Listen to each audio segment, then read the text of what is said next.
માટી મારફતે તમે શિવ તેજને પ્રવેશ કરો અને આથી એ 6 ઋષિ પત્નીઓને ગર્ભ રહેશે અને આનું પરિણામ એ આવ્યું કે પેલા 6 ઋષિઓએ તેમની પત્નીઓનો ત્યાગ કર્યો છે।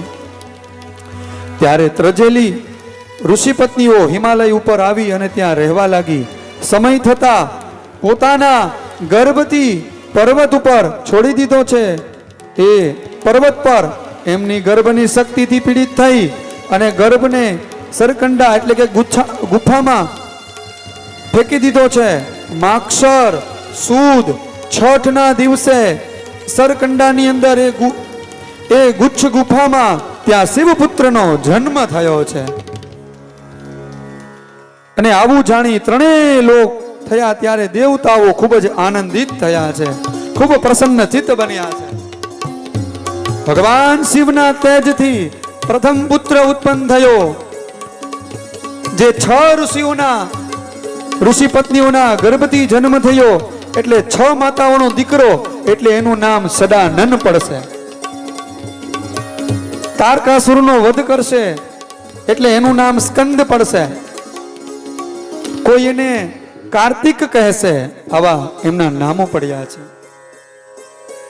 દેવતાઓ ખૂબ રાજી થયા છે। મહાદેવજીએ મનોરથ સિદ્ધ કર્યો છે।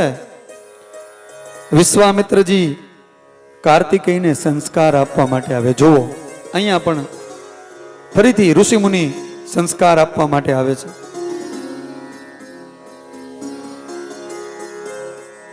શિવજીના પુત્રના ઉત્પન્ન થયા બાદ ત્યાં વિશ્વામિત્રનું આવવું થયું। વિશ્વામિત્રએ આ શિવ બાળકને જોયો છે અને એનું નામ કાર્તિકેય પાડ્યું છે।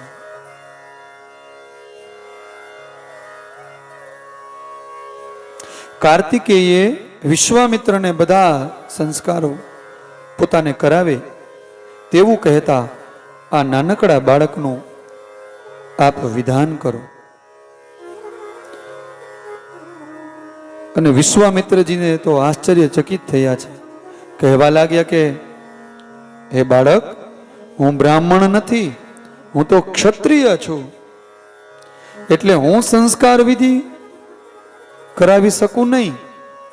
ત્યારે કાર્તિકેયે વિશ્વામિત્રને બ્રાહ્મણ થવાનું વરદાન આપ્યું છે। આમ કાર્તિકેયના બ્રાહ્મણત્વ પ્રાપ્ત કરી અને વિશ્વામિત્ર એ કાર્તિકેયને વિધિ નિયમ પ્રમાણે જાત કર્મ સંસ્કાર કરાવ્યા છે। કાર્તિકેયને શાસ્ત્ર વિદ્યા, શસ્ત્ર વિદ્યા, આ બધી વિદ્યાઓ શીખડાવી છે। અને હવે કાર્તિક ક્યાં રહે છે સ્વામી? તો કે ક્રૌંચ નામના પર્વત ઉપર તે રહેવા લાગ્યા છે।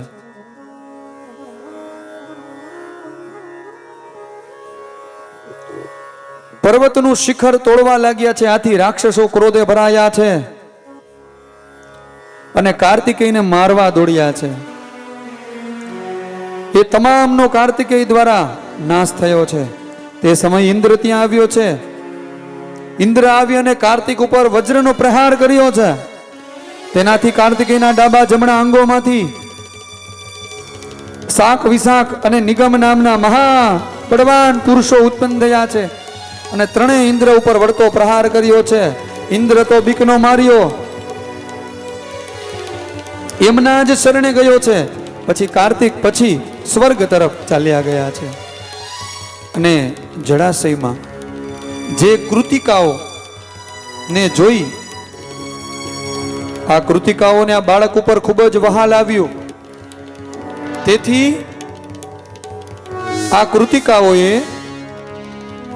આ 6 મુખવાળા કાર્તિક સ્વામીને પૈપાન કરાવવાની ઈચ્છા થઈ।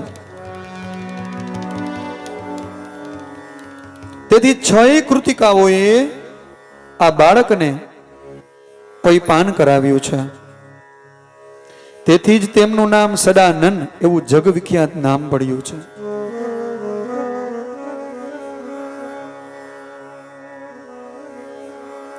જય જય ગિરિવર રાજ કિશોરી, જય મહેશ મુખ ચંદ્ર ચકોરી, જય ગજાનન જય ગજ બદન સડાનન, માતા દામિની. જૂતી ગાથા આ રામાયણની ચોપાઈ છે. જય ગજાનન જય ગજ બદન સડાનન, માતા જગત જનની દામિની દૂતી ગાથા. આમ માં પાર્વતી એ સડાનન એટલે કાર્તિક સ્વામીના માં બન્યા છે.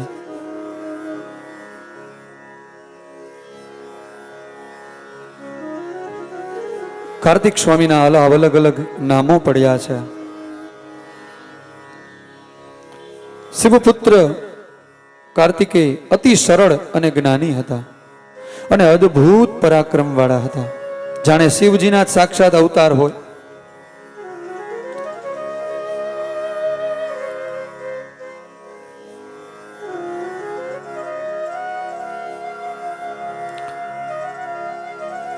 આ કાર્તિક સ્વામી એ ટૂંકા ગાળાની અંદર બધી વિદ્યાઓના પારંગત થયા છે અને પરમ ઐશ્વર્ય યુક્ત જીવન જીવે છે.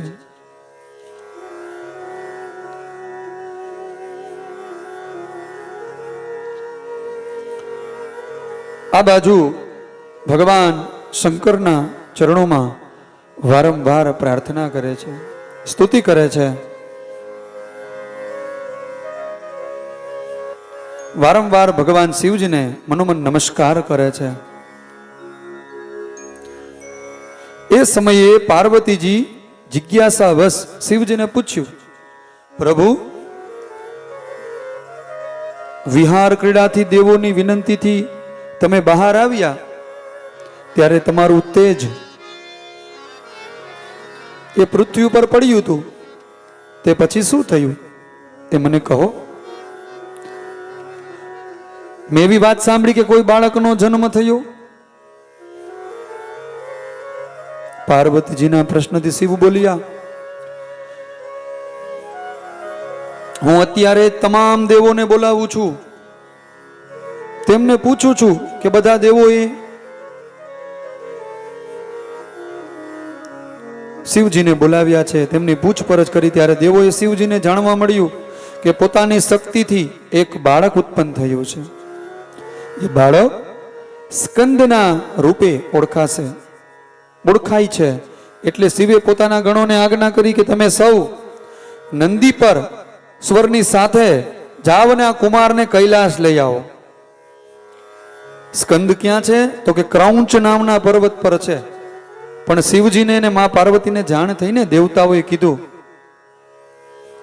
એટલે એ બાળકને લેવા માટે શિવજીના ગણો સાથે જાય છે.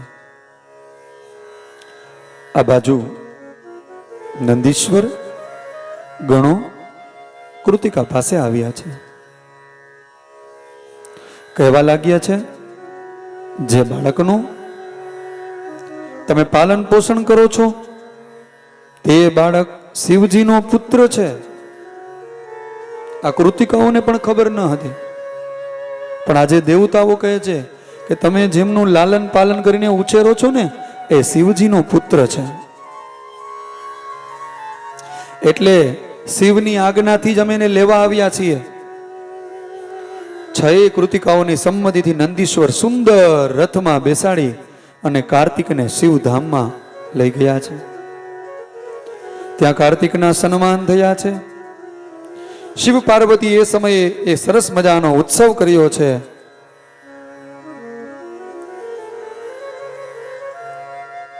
ત્યારે આ કૈલાસ ધામની અંદર એવો સરસ મજાનો ઉત્સવ થયો છે.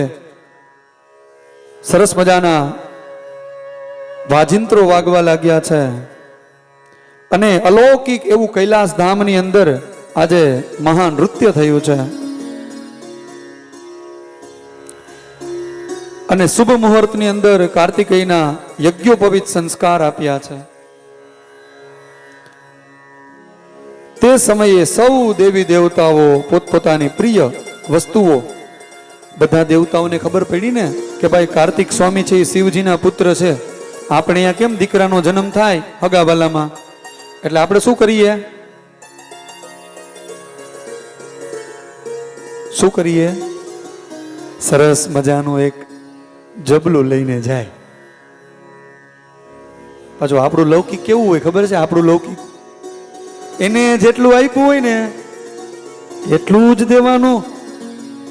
એને આ દીકરાનો જન્મ થયો ને, મને ખબર છે ને કેટલા આપ્યા હતા.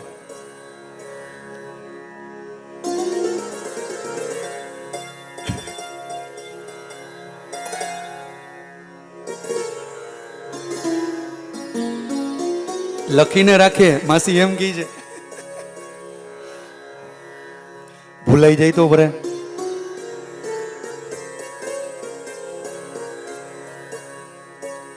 દીકરાનો જન્મ થાય ને એટલે આપણે જબલાનો આપણે રિવાજ, કોઈને ત્યાં સંતાનનો જન્મ થાય એટલે. પણ ઈશ્વરની જ્યારે કૃપા થાય ને ત્યારે જ સારા સંતાનનો જન્મ થાય છે. માટે એવું લૌકિકમાં ન જોડાવું કે એને આ દીકરો થયો એટલે આટલા આપ્યા હતા ને આપણે આટલા આપશું નહીં. આપણા ઉપર જ્યારે કુળદેવી માતાજી, પિતૃ મા બાપ, સુરાપુરા, જેમને તમે હૃદયથી માનતા હોય, ઈષ્ટદેવ રામ, શ્યામ, ઘનશ્યામ, જ્યારે એની કૃપા થાય ને ત્યારે જ આપણને સંતાનનું સુખ પ્રાપ્ત થાય છે. તો માતાઓ, આ શિવપુરાણના માધ્યમથી એ શીખીએ કે આપણે આવા લૌકિકમાં ક્યારેય મનની અંદર નહીં રાખીએ, આવી વૃત્તિ નહીં રાખીએ.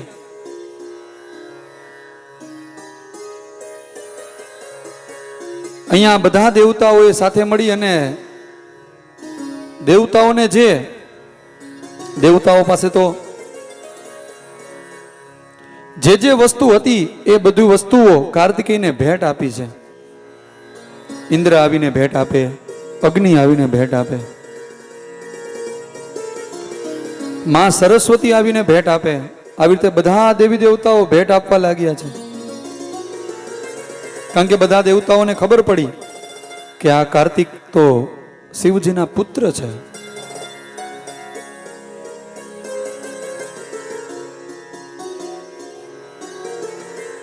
અલૌકિક ઐશ્વર્ય ભગવાન શિવજીનું. અને બધા દેવતાઓ એકઠા થયા છે અને હવે જે મૂળ કાર્ય કરવાનું હતું એની વાત કરીએ. બધા દેવતાઓ એકઠા થઈ અને દેવની સેનાનું નેતૃત્વ હવે કાર્તિકને સોંપે છે. કે દેવતાઓની આગળનું નેતૃત્વ કોણ સંભાળશે? તો કે કાર્તિક સ્વામી સંભાળશે. દેવતાઓની પ્રાર્થના વિનંતીથી કાર્તિકેયને આજ્ઞા આપી કે જાઓ તમે દેવસેનાના સેનાપતિ બનો. અને પેલો તારકાસુર જે બળવાન દૈત્ય છે એનો નાશ કરવાને પ્રસ્થાન કરો. શિવજીની આજ્ઞા થતા સૌ રવાના થયા છે. હવે અહીં તારકાસુરે જોયું છે તો દેવસેનાએ પોતાની નગરની ચારે તરફ ઘેરો લગાવી દીધો છે.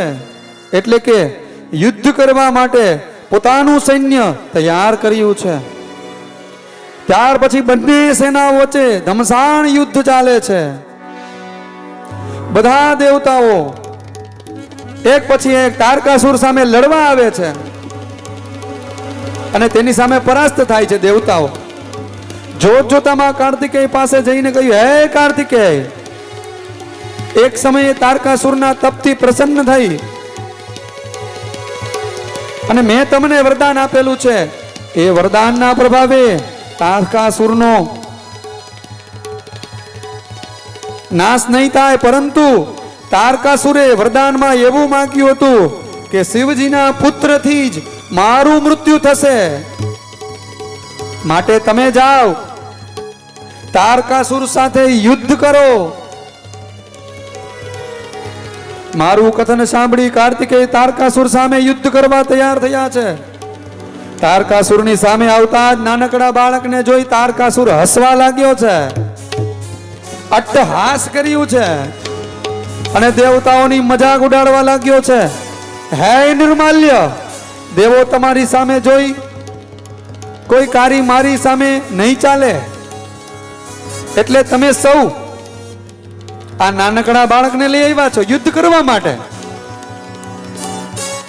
અભિમાનથી છલકાતો તારકાસુર કાર્તિકને કહેવા લાગ્યો, હે બાળક, તમે આ દેવોને બલિનો બકરો બનાવી દીધો છે. શું કીધું? તારકાસુર કાર્તિકને કહે છે કે આ દેવતાઓ છે ને તને બલિનો બકરો બનાવ્યો છે, તને, તું તો નાનકડો છો, મારી સામે યુદ્ધ કરીશ, મારી સામે તને યુદ્ધ કરવા મોકલી દીધો છે, તું મારી સામેથી ચાલ્યો જા, નહીતર તારું મૃત્યુ થઈ જશે. તારકાસુર જ્યારે આવું બોલ્યો ને ત્યારે કુમારે એના ઉપર શસ્ત્રથી પ્રહાર કર્યો છે. તેની સાથે વિષ્ણુ તથા દેવતાઓ પણ આક્રમણ કરવા લાગ્યા છે. યુદ્ધ કરતા કરતા એક સમયે તારકાસુરના શસ્ત્ર પ્રહારથી કાર્તિકેય મૂર્છિત થયા છે. વળી પાછા ભાનમાં આવ્યા અને કાર્તિક કુમાર હવે તારકાસુર ઉપર પોતાના શસ્ત્રનો પ્રહાર કરે છે અને બંને વચ્ચે હવે તો ભયાનક યુદ્ધ લાગ્યું છે. દેવતાઓ દાનવો આશ્ચર્ય થવા લાગ્યું છે. પરસ્પર યુદ્ધ. બાદમાં કુમારે પોતાના માતા પિતા શિવ અને પાર્વતીનું સ્મરણ કર્યું છે.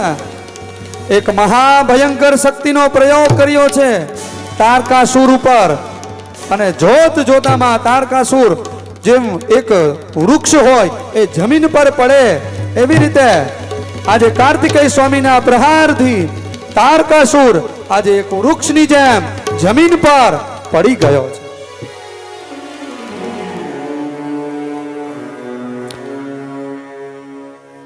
એની છાતી ફાટી ગઈ છે. તરત જ તારકાસુર ધરતી ઉપર પટકાયો છે. તારકાસુરનું મૃત્યુ થયું છે. ત્રણેય લોકની અંદર તારકાસુરનું મૃત્યુ થવાથી કુમાર કાર્તિક સ્વામીનો જય જય જયકાર થવા લાગ્યો છે. બોલો સ્કંદ ભગવાન કી જય, સદાનન ભગવાન કી જય. બધા દેવતાઓ તો આનંદમાં પામ્યા છે. હવે દેવતાઓ કુમાર સ્વામીની પૂજા કરે છે. એમને આવું મહાન ભગીરથ કાર્ય કર્યું છે. દેવતાઓને સંકટમાંથી ઉગાર્યા છે. દેવતાઓ આકાશમાંથી પુષ્પ વૃષ્ટિ કરવા લાગ્યા. કુમાર કાર્તિક સ્વામી ઉપર પુષ્પની વૃષ્ટિ થઈ છે. જય જયકાર થયો છે. અને મહા ઉત્સવ ફરીથી થયો છે. કારણ કે કુમાર કાર્તિક સ્વામીનું પરાક્રમ જોઈ અને શિવ અને પાર્વતી પણ હર્ષ પામ્યા છે. પોતાના દીકરાનું આવું અદ્ભુત સામર્થ્ય જોઈ અને મહાદેવ ખૂબ મનમાં પ્રસન્નતા અનુભવે છે. અને ભગવાન દેવતાઓ બધા ભગવાન શિવની, કાર્તિક સ્વામીની બધા સ્તુતિ કરે છે.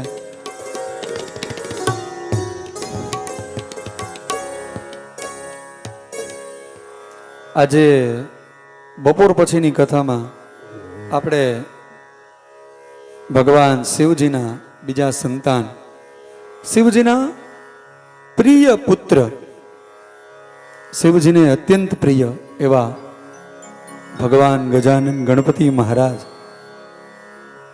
એમની કથા એ આપણે બપોર પછીના સત્રની અંદર લેવાની છે. ભગવાન શિવના પ્રથમ પુત્ર એટલે આ કાર્તિક સ્વામી, એમની આપણે કથા માતાઓ શ્રવણ કરી. શિવ અને પાર્વતીના વિવાહ થયા એ કથા આપણે શ્રવણ કરી. પણ ભગવાનના બીજા દીકરા ગણપતિ મહારાજ, એમની કથા એ આપણે બપોર પછી શ્રવણ કરીશું. બાણાસુરનો નાશ થશે.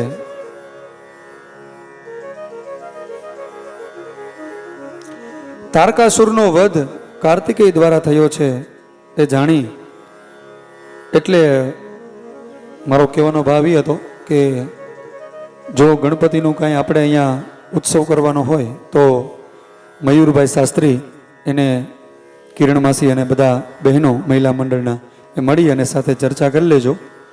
આપણે ગણપતિ ઉત્સવ એ મળી અને સાથે ઉજવવાનો હોય તો એ કથા સત્ર વિરામ લઈ ત્યારબાદ માતાઓ ચર્ચા કરી લેજો થોડી. આપણે ધામધૂમપૂર્વક અહીંયા ગણપતિ મહારાજનો ઉત્સવ જે સર્વ વિઘ્નોને હરંતા દેવ છે. આપ સર્વના વિઘ્ન એ ગણપતિ મહારાજ હરે એ માટે ગણપતિનું આપણે બપોર પછીના સત્રની અંદર એ કથાનું શ્રવણ કરીશું. તારકાસુરનો વધ કાર્તિક દ્વારા થયો. પાર્વતી પર્વતરાજ કૌંચ કાર્તિકેય પાસે આવ્યા છે. પોતાની વિતક કથા વિનંતી કરી છે કે તમે બાણાસુરનો વધ કરો, સૌને તેના અત્યાચારોથી મુક્ત કરો. પણ આવો આપણે સાથે મળી અને થોડી વાર ભગવાન શિવ નામ સ્મરણ કરીએ.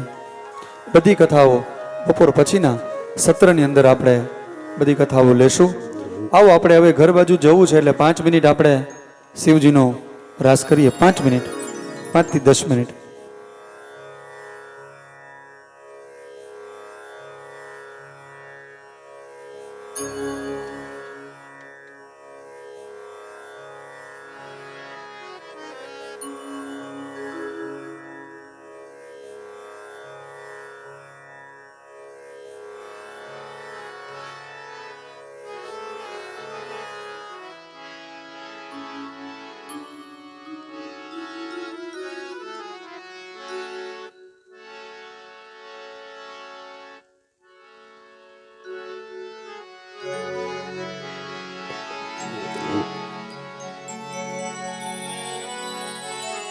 ઓ શિવજી ના શરણે જે જાય ફેરો એનો સફળ થઈ જાય જાય જાય. શિવજી ના શરણે જે જાય ફેરો એનો સફળ થઈ જાય. ઓ શંભુના શરણે જે જાય ફેરો એનો સફળ થઈ જાય. શંભોના શરણે જે જાય ફેરો એનો સફળ થઈ જાય. ઓ મહાદેવના શરણે જે જાય ફેરો એનો સફળ થઈ જાય. મહાદેવના શરણે જે જાય ફેરો એનો સફળ થઈ જાય. જય શિવ શંકર.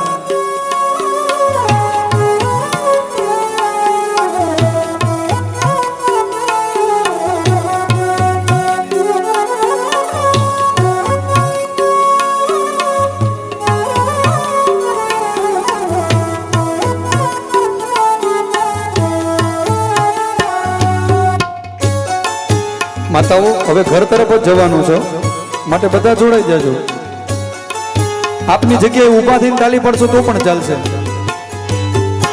નમ શિવાય મુખેથી બોલતા, નમ શિવાય મુખેથી બોલતા, નમઃ શિવાય મુખેથી બોલતા, નમ શિવાય મુખેથી બોલતા, જળનો અભિષેક પ્રેમેથી કરતા, જળનો અભિષેક પ્રેમેથી કરતા, જળનો અભિષેક પ્રેમેથી કરતા, જળનો અભિષેક પ્રેમેથી કરતા, અંતરથી ઓ અંતરથી લાગો એને પાય ફેરો એનો સફળ થઈ જાય.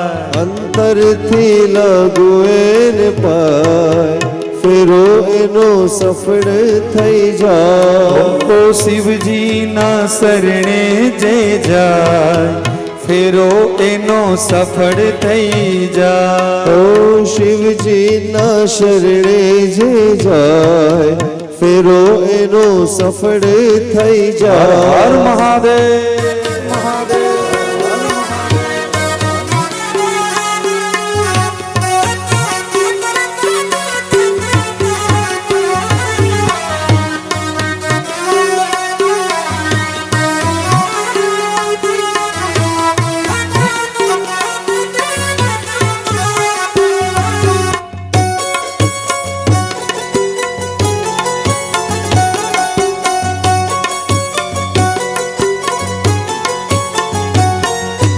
ભસ્માતે સૂરની ભક્તિ તીરી જા. ભસ્માતે સૂરની ભક્તિ તીરી જા. ભસ્માતે સૂરની ભક્તિ તીરી જા. ભસ્માતે સૂરની ભક્તિ તીરી જા. મોહિની સ્વરૂપ પ્રભુ વિષ્ણુએ લીધા. મોહિની સ્વરૂપ પ્રભુ વિષ્ણુએ લીધા. મોહિની સ્વરૂપ પ્રભુ વિષ્ણુએ લીધા. મોહિની સ્વરૂપ પ્રભુ વિષ્ણુએ લીધા. ભોળાનાથ જય ભોળે. હે ભોળાનાથ ભોળા કહેવાય. ભોળાનાથ ભોળા કહેવાય. ફેરો એનો સફળ થઈ જાય. શિવજીના શરણે જે જાય ફેરો એનો સફળ થઈ જાય.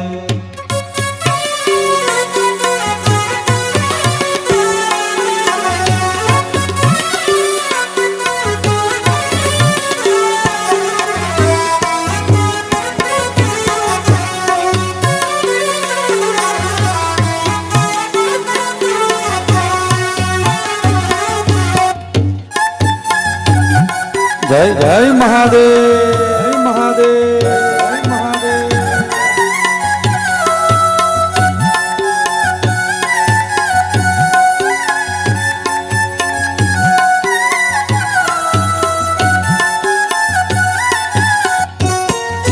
ત્રણે દેવોમાં શિવજી છે ભોળા. ત્રણે દેવોમાં શિવજી છે ભોળા. ત્રણે દેવોમાં શિવજી છે ભોળા. ત્રણે દેવોમાં શિવજી છે ભોળા. હડાહડ ઝેર પીધું નીલકંઠ કહેવાયા. હડાહડ ઝેર પીધું નીલકંઠ કહેવાયા. હડાહડ ઝેર પીધું નીલકંઠ કહેવાયા. હડાહડ ઝેર પીધું નીલકંઠ કહેવાયા. જગમાં અમર ગણાય. જગમાં અમર ગણાય. ફેરો એનો સફળ થઈ જાય. શિવજીના શરણે જે જાય ફેરો એનો સફળ થઈ જાય. ઓ શંભુના શરણે જે જાય ફેરો એનો સફળ થઈ જાય. શંભુના શરણે જે જાય ફેરો એનો સફળ થઈ જાય.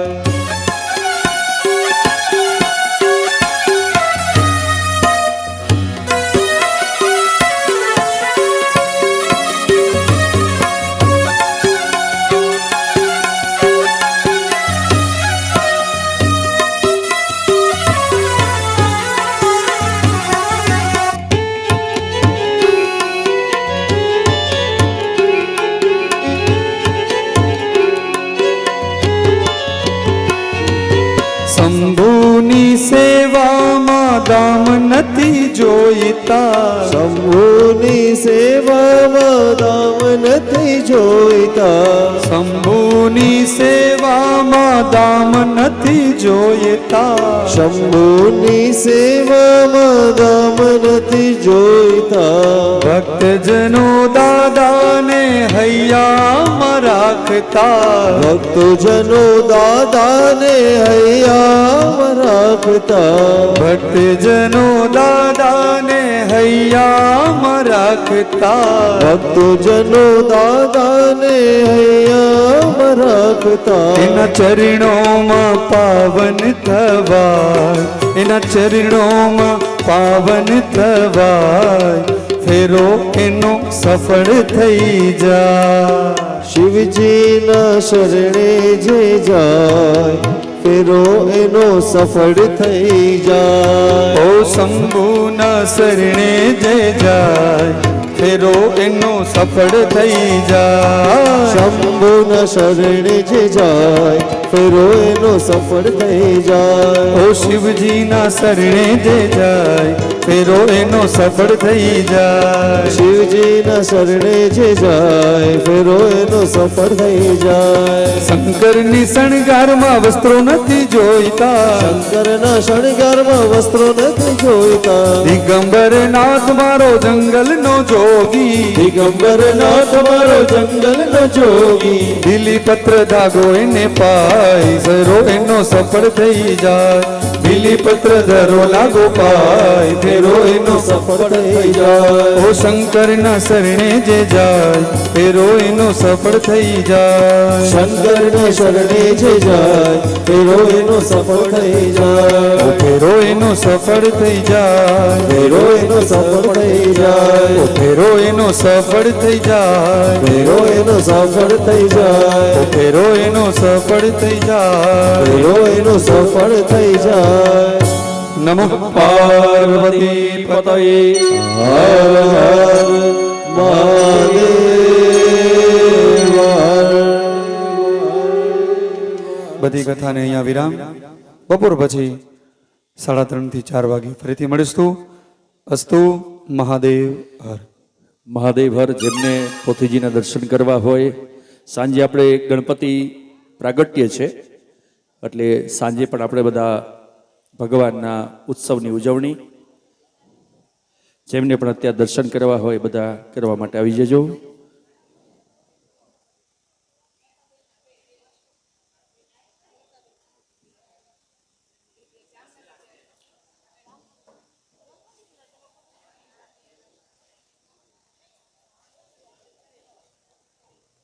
પધારો.